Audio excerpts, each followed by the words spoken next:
What's up, guys? Thanks for tuning in to another Bringer of Light Productions video. So sorry that it has been like 4 weeks since my last video. Kind of a lot's been happening and I wasn't able to shoot and edit. This particular video was supposed to be released on the 4th of July, and as you can see, it's not. This is the 4th time I've shot this video. It's just been giving me a lot of trouble, like technically and stuff. This video is going to be short and sweet. It's not very long. I'm not really covering any kind of topics or anything in this video. So in this video, first, I'm going to be asking 2 questions, and second, we're going to be reading pieces of some old documents that reflect back on the foundation of the United States of America, which is why I wanted to release it on the 4th of July, you know, Independence Day and everything, but that didn't happen. Let's shed some light on the situation. So, to start off, the 2 questions that I'm going to be asking are really to just get you thinking. They're food for thought. The answers to these questions are going to be what you come up with. And those 2 questions are, the first one is, what do you believe in, or what do you stand for as a human, as an American? And the second question, or third, is, what are you willing to risk for what you believe in and what you stand for? Your money, your time, your effort into seeing the things that you believe in and seeing the things you stand for come into fruition and take place in society. The reason I'm asking these questions is these are questions that I've been asking myself here recently. Is what do I stand for? Why do I stand for? And what am I willing to risk for these things? And if I'm not willing to risk anything, then do I really stand for it or believe in it? Kind of like a cycle of questions. It's always shifting and changing to some extent. There are some things that you will always stand for and always believe in, and there are other things that, as new information comes in, you shift a little bit. Your point of view shifts. And the main reason I wanted this to come out on 4th of July was because I think that some people, and maybe a lot of people, take for granted the freedoms that we do have in this country, and what our founding fathers sacrificed for those freedoms. I read a post, and I shared a post on my Facebook page, that a man named Pat McNamara shared it. He is a ex-Special Forces veteran, 22 years in the military, and he does tactical combat training for a living. He shared a post about the founding fathers and like what they sacrificed and how many of them were tortured and killed in the Revolutionary War, or fought, or their property and house and land and ships just got destroyed through the war. No one who signed the Declaration of Independence was untouched by the war. No one. They knew when they signed their names on that document what they were risking, and they were willing to risk it. Around this time of year, I just kind of think about that. It's like, man, that kind of puts the weight of responsibility for this nation on us as Americans, as the people. And I feel like sometimes we take that for granted. I know I do, way too often. Stopping every now and then and kind of remembering what was sacrificed for this nation to even begin kind of puts some things in perspective. So those were the 2 questions. And like I said, those answers to those questions are your own. There are wrong answers to that, and that if you believe that we should just kill people, that's bad. That's wrong. You should move your thought process on that a little bit. With 4th of July and everything coming up, I was digging in my dad's office and I found some old copies of documents like the Declaration of Independence, the Bill of Rights, Americans' Creed, Constitution of the United States. All these documents and stuff were in this like file, fake ones, not the real ones. So I was flipping through them, and I realized I've actually never read the Declaration of Independence or the Constitution. Like, just read it.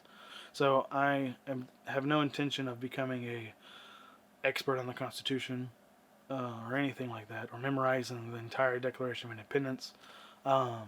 I have no intention of doing that, but I am going to read it um, because that's how I learn as I read. The first document that's in this folder is called The History of the Declaration of Independence. And as you can see, it's kind of long. I mean, it's a whole page. It's very small print. But I wanted to just read the first paragraph here because as introductions to introductions go, it's pretty moving, or I thought it was. It's very well written in my thoughts. So I'm going to read it because, well, I want to read it. And it kind of got me thinking about some things. So I'm going to read it. Nations come into being in many ways: military rebellion, civil strife, acts of heroism, acts of treachery. 1,000 greater and lesser clashes between defenders of the old order and supporters of the new.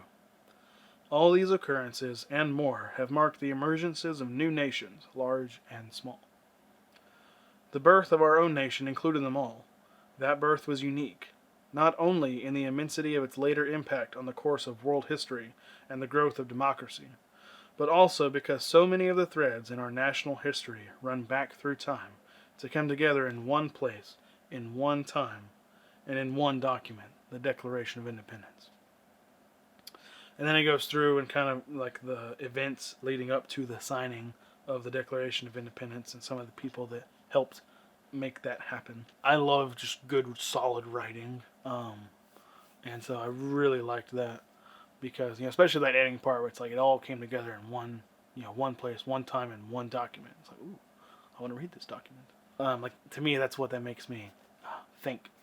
The second document I want to read, which I had actually never heard of until I found this file that has all these copies in it, is called the American's Creed. And I was like, man, this document really embodies what I feel every American should, at their base foundation level, believe in, and or should at the very least consider them and consider, the impact. Anyway, so we're going to read the American's Creed.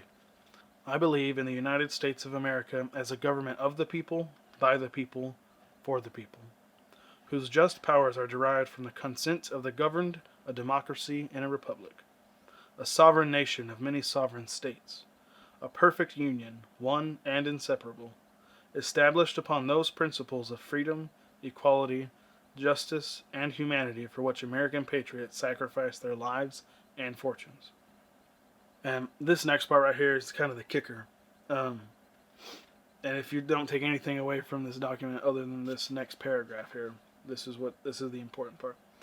I therefore believe it is my duty to my country to love it, to support its Constitution, to obey its laws, to respect its flag, and to defend it against all enemies. So I liked that so much that I'm going to frame that and hang it in my room, so that I can see it every day, as I'm walking in and out, as kind of a visual reminder.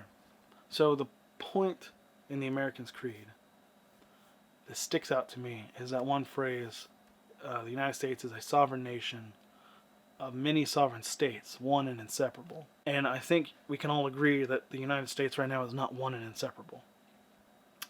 It is divided on many, many topics and many, many issues. I really feel like if we as Americans if we set aside our differences, we could change the course of the nation.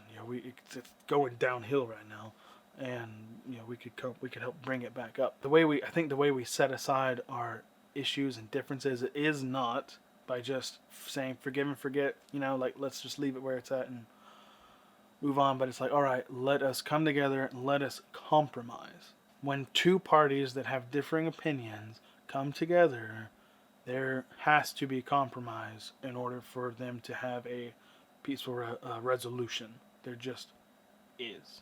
There just has to be. Neither side gets everything they want. That is the way it's always been. It's the way it always will be. Not always, 50-50 on the who gave up what side, but you try and get as close as you can. And compromise.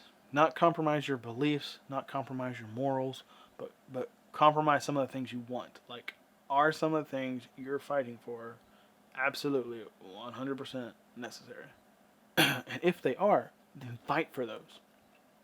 But you might have to compromise on a few things and then come back later.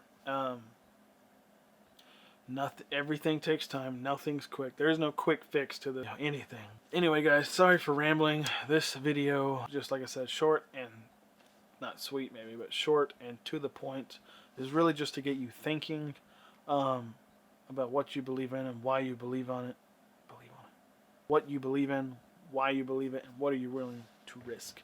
Those are some questions. Those are the 3 questions that I think everyone should kind of be thinking periodically, and especially around the 4th of July, as we remember our forefathers and what they sacrificed to bring forth the United States of America. It was a lot of suffering, a lot of lost fortunes, families, property. Nothing in this life, honestly, comes without some sacrifice and some hard work. Nothing's easy. Nothing's easy. Anyone who tells you differently is lying to you or trying to sell you something. So, work hard, be smart, be safe, and I'll catch you next time on Bringer of Light Productions. Well, there will be no bad dad jokes at the end of this video, simply because I don't really want to end this on a joking matter, because it's a serious video, so we're going to end on a serious note. So, ciao.